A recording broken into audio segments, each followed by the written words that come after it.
Thank you for joining me for part 3 of my 2017 general election forecast. My name's Nigel Marriott and I'm an independent statistical consultant based in Bath. I'm hoping you've heard part 1 where I gave my opinion of what the polls are saying and came to a conclusion that the Conservative lead over Labour will be of the order of 9.5%. And then part 2, where I answered the question of whether or not we are in a realignment election like Scotland in 2015 or a typical politics election like it was in England and Wales in 2015. And my conclusion was that we are in a realignment election, and therefore we need to seek new drivers of making prediction of how many seats each party is going to win. So this part is all about that.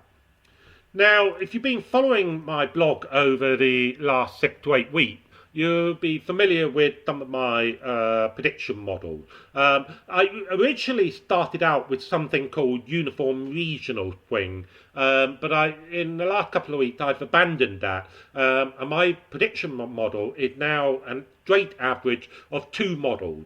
For each seat in Britain, I make separate forecasts for one that I call NURSE, or non-uniform regional swing, or and the other model, which used the acronym EU16R, standing for Brexit-induced voter realignment. So in effect, I'm saying Brexit is now the driver of voters, and that model worked by splitting the voters of 2015 into Remainers and Leavers for each party.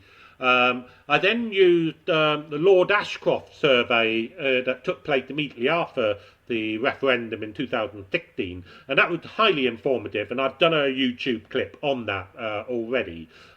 If you've seen that, you know that Remainers were then split into 3 further sub-segments, and Leavers were split into 2 more sub-segments. And so with 8 parties, or 8 groups of political parties, and 5 sub-segment of voters, there were 40 segments.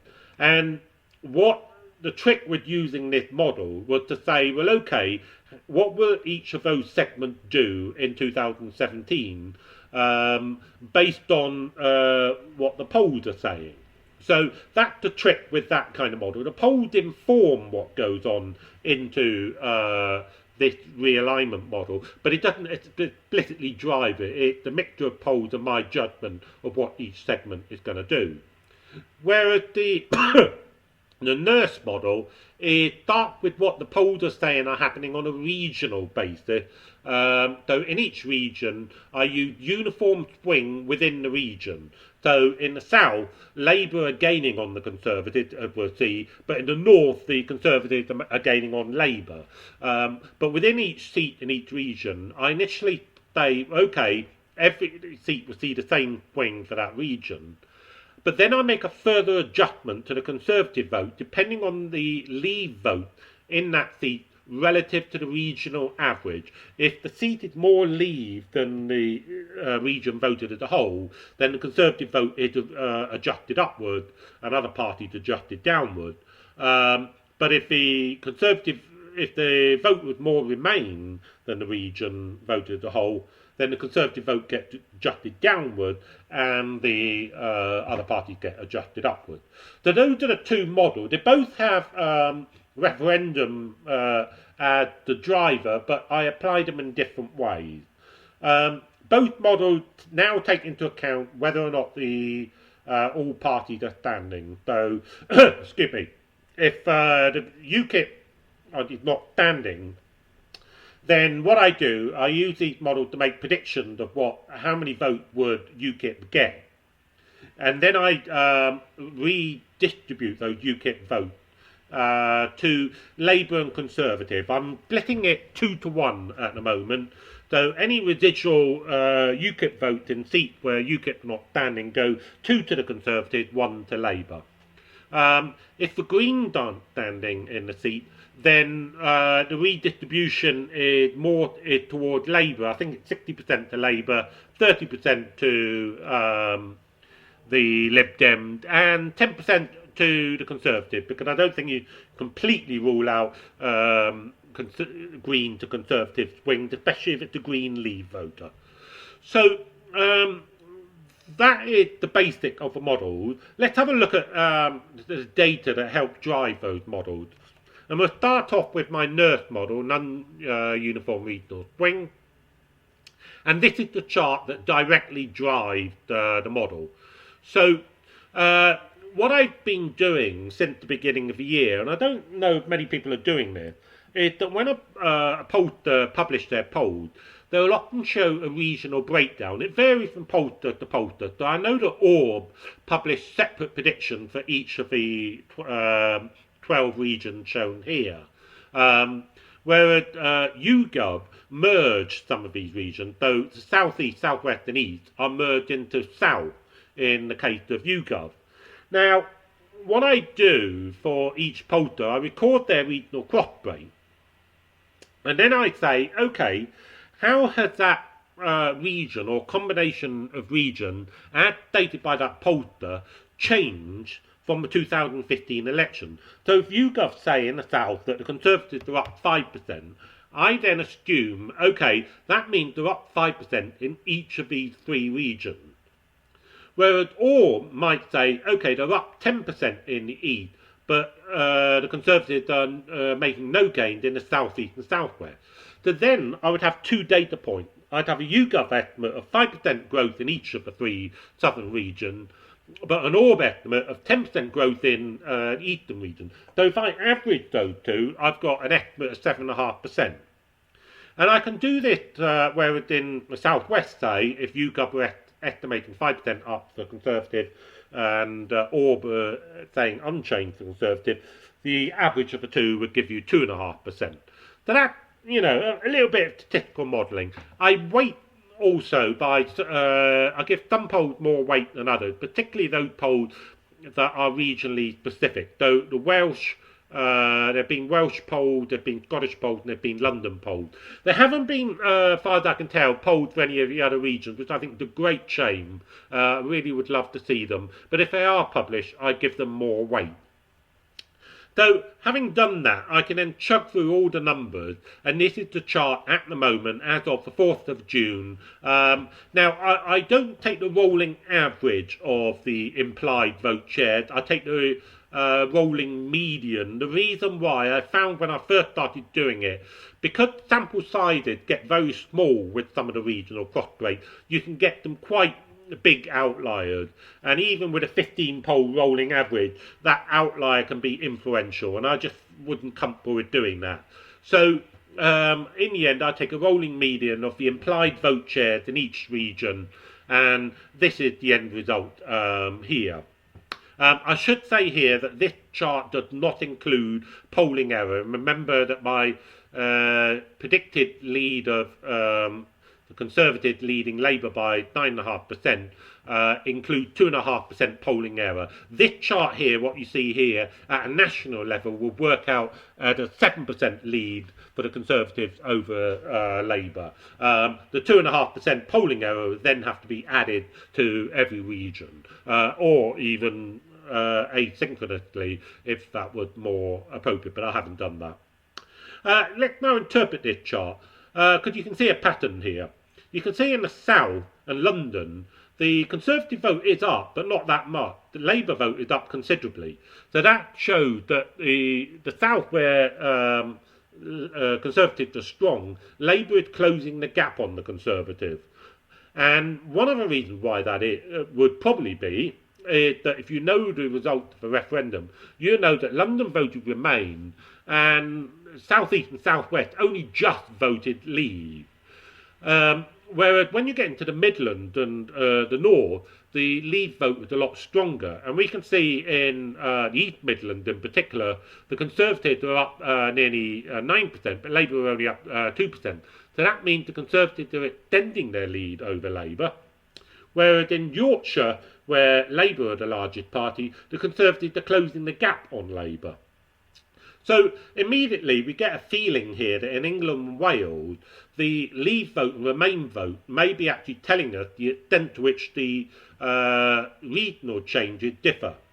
Now, Scotland, you can see the Conservative vote is quite extraordinary, up 14%, and the Nationalist vote is down 9%. I have not used the referendum dynamic here in Scotland. I'm just taking the polls as you see them here. There's no question that Scotland is a mixture of the EU referendum and the independent referendum, and therefore it needs to be treated quite differently.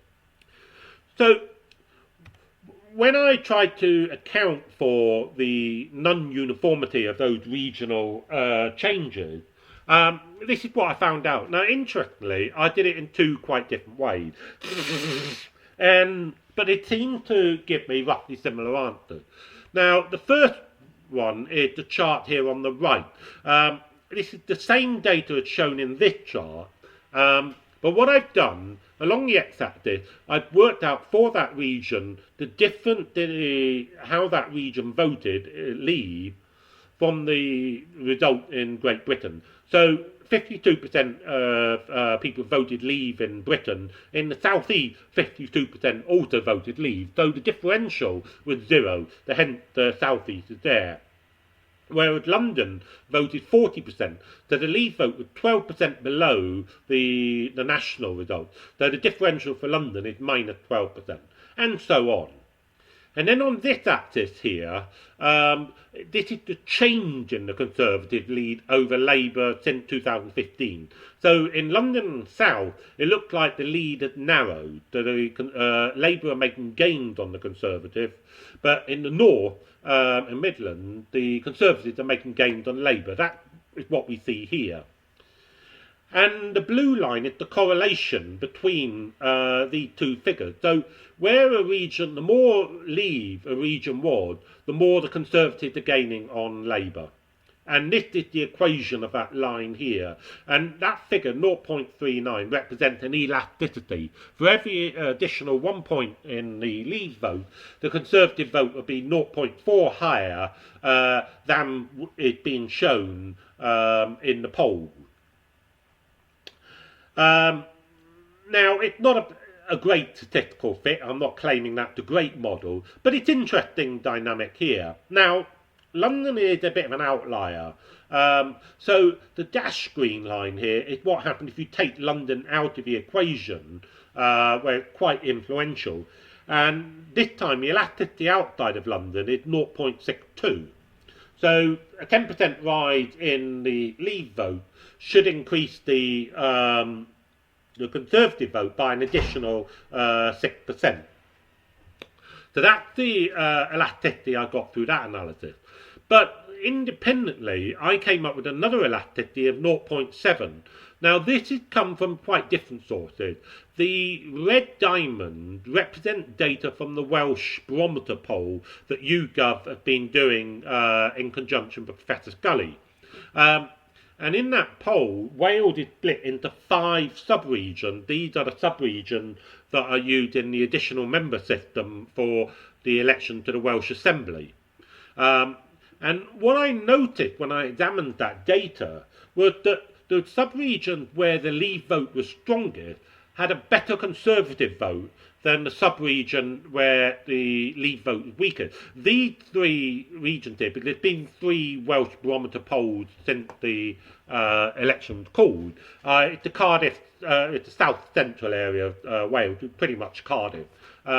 And there, the Leave vote was, that region actually voted Remain in Wales. And there, the Conservative vote has not been as good as the trend that we're seeing for Wales as a whole. Here, it said that Conservatives are gaining on Labour in Wales. But when you look at that area of Wales, it looked like the Conservatives are losing ground. So immediately I thought, maybe the Leave vote will predict the deviation from the regional swing in each seat. Well, subsequently, seat polls started being published in various seats. Now, compared to 2015, we've had very few seat-level polls. I'm quite disappointed about that. And the ones that have been published are all in strongly Remain seats here. 4 of them are in England, the White Diamond, one being in Scotland, Edinburgh South.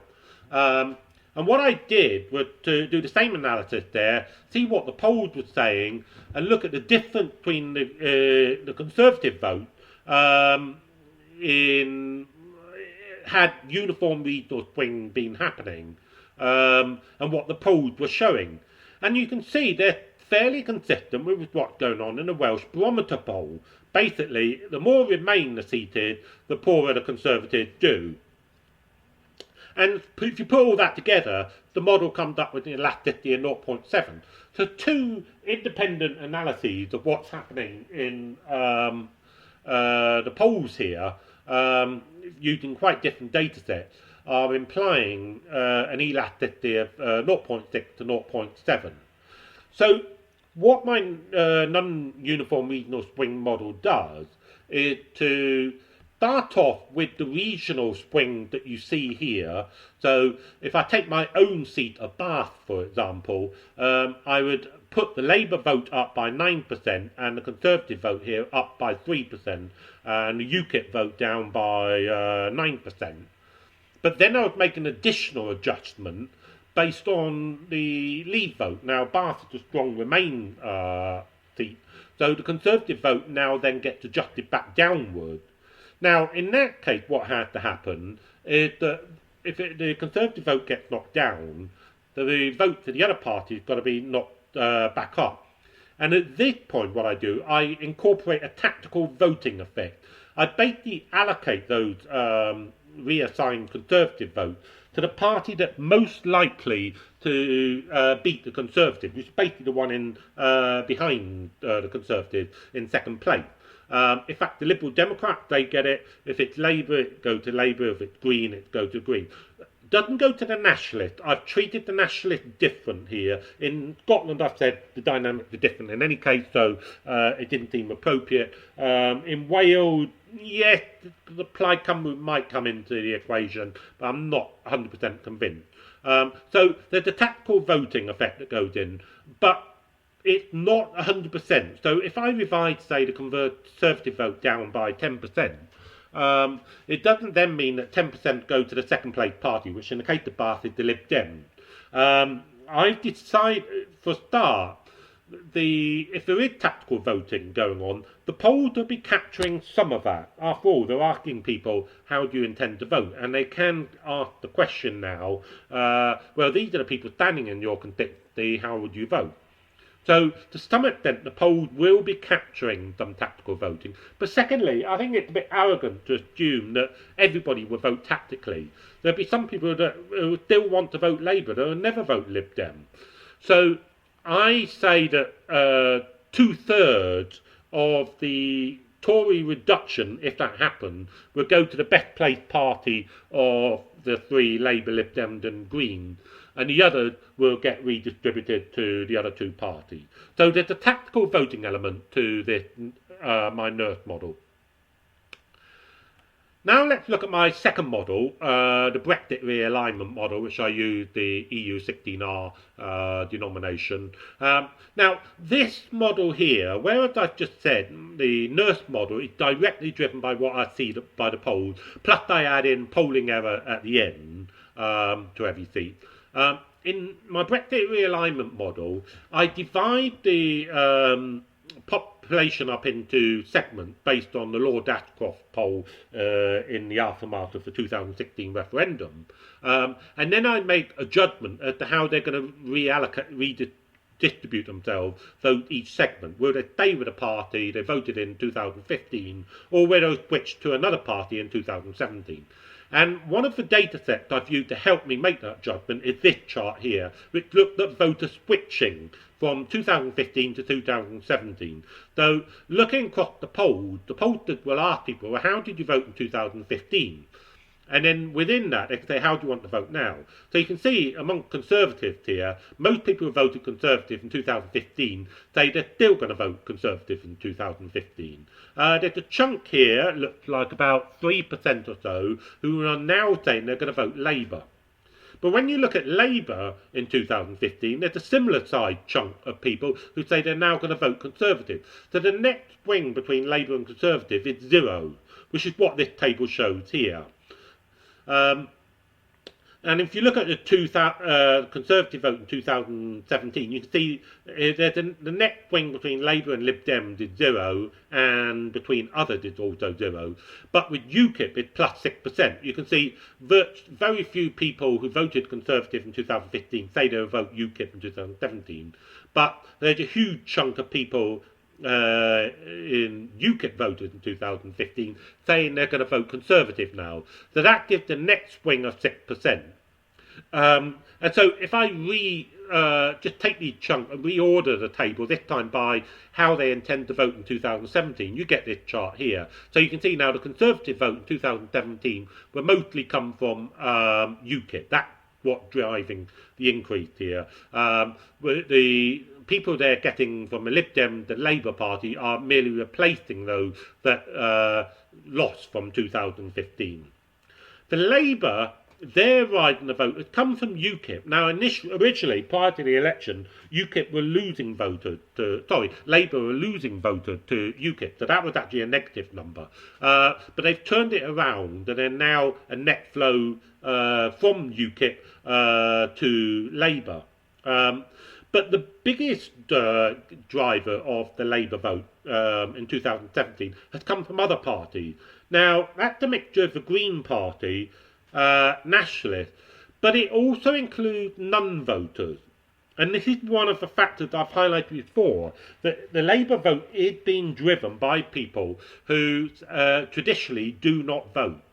And yet they're saying they will vote this time. And the self-reporter group of polls are more influenced by those than the modular polls are. So it's one of the factors as to why I feel the Labour vote might be overstated. So that's one of the charts I use to inform my model. Let's now look in a bit more detail as to how my Brexit realignment model works. And I'm going to stick with my seat of Bath. This is where I live. 2010, Lib Dem, it was a Lib Dem seat here. It was actually had a big majority of 25%. You may remember Lib Dem took the seat of Bath in 1992 by unseating the chairman of the Conservative Party at the time, Chris Patten. I was living in Bath, actually. Actually, no, I just moved out of Bath the year before. But I did meet Chris Patten at one time. Anyway, Lib Dem, safe Lib Dem seat, 2015, got swept away. The Conservative decapitation strategy, where they annexed all Lib Dem seats in the southwest, this was one of them. And Ben Howlett took the seat on a massive swing and increased the vote to 38%. But the Lib Dems are still in second place on 30%.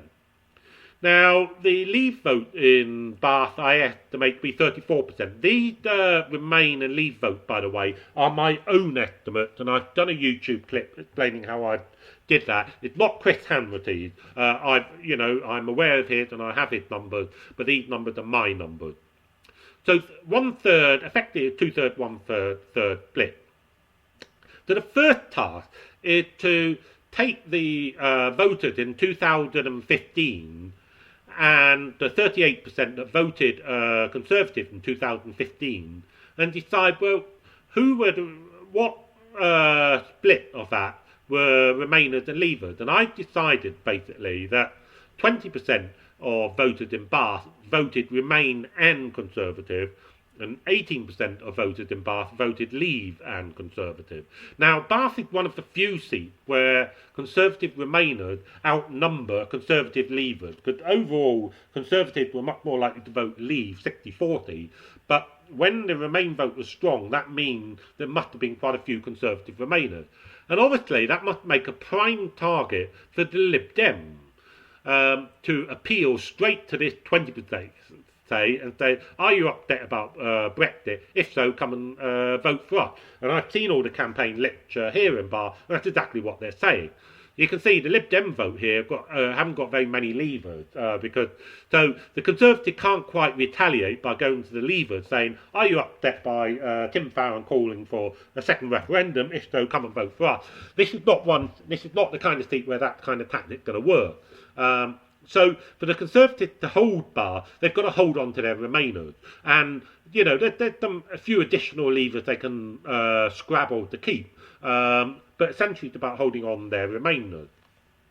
So now my model here, and I'm going to show you the separate forecast in a minute for the NERF model and the Brexit realignment model. But my forecast is that the Conservative will hold on. Now, you can see that the forecast here says that Labour is going to increase their vote share quite considerably.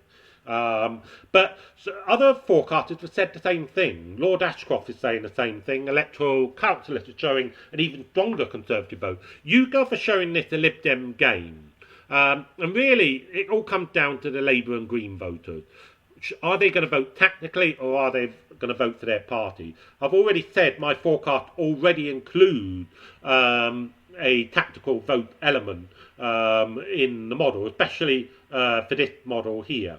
So this is the breakdown about how I arrived at these figures here for Bath. The starting point has to be the uniform regional swing. So if I was looking at uniform regional swing in the southwest, then Labour are gaining 7%, the Conservatives are gaining 4%, and the Lib Dems and Greens are down. But I then say, no, we need to take into account the Brexit dynamic. Bath is a Remain seat, so the Conservative vote has got to be knocked down, and as you see, the Conservative vote gets knocked down 7%. I placed a maximum limit on 7% is the maximum change allowed in the Conservative vote. I could try changing that actually to see what the effect is, and certainly in this particular seat you could see if I allowed the Conservative vote to fall more than 7%, then you can see in this model the Lib Dems would be expected to win this seat. As it is, I'm saying of that 7%, 5% will switch to the Lib Dems, and the other 2% or so will go to Labour. So this is the tactical voting element. I'm saying not all of that 7% can be expected to vote tactically for the Lib Dems. Some are going to vote for other parties, and at the moment that puts it right on the border between a Conservative hold and a Lib Dem gain. Any slight shift in the polls or slight shift in the model could change that result completely.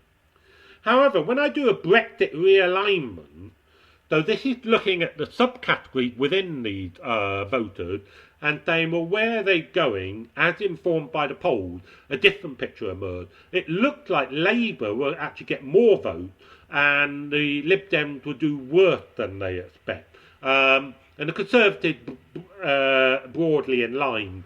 So there's not much difference in the Conservative vote in the two models, but there is a bit of a difference between the Labour and Lib Dem vote, and the effect is to increase the Conservative majority. Now, Bath happens to be one of the very few seats where a poll has actually been published. It was published at the beginning of May by my local newspaper. Now, I've got to question the methodology. It probably was a self-selecting sample, but I made a note of it because it was actually closest. Of my models, it was the closest model of all to my NERF prediction at the time. So now you can see the NERF prediction diverges a bit from what the poll was saying, but that's because Labour increased their vote by about 6%. Or so in the last few weeks. If you knock that 6% back off, the Lib Dems actually had most of that. So at the time, I thought, that seemed to be in line with my NERF model. So maybe I've got something going for that model. So my website actually still has Bath officially as, I've got a separate post, shall I say, on Bath, and I put that down as the Lib Dem gain, but I wrote that about a couple of weeks ago, and I need to update that. I now have this as a Conservative hold, based on the figures that are being shown here. But it all comes down to the tactical voting element here. You know, the recent rise in the Labour vote, you know, are they going to stick with Labour or are they going to switch to the Lib Dem? And I see this seat is still a bit marginal. Let's look at another seat now. So I previously was looking at a Conservative Remain seat. let's now look at Bishop Auckland, which is a Labour Leave seat. Solid Labour. It has never voted Conservative since 1935. This has always been a Labour MP. Their majority was compressed a bit at the last election. It fell from 13% to 9%, and it had a 60% Leave vote. Now, my prediction is that the Conservative will take it, but it's right on the edge.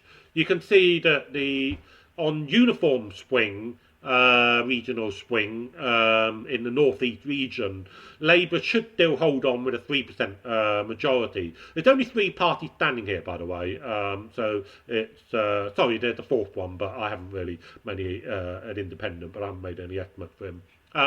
But this seat is above average for the Leave vote. So the Conservative vote had to be adjusted upward, and that reduces the Labour majority from 3% to 1%.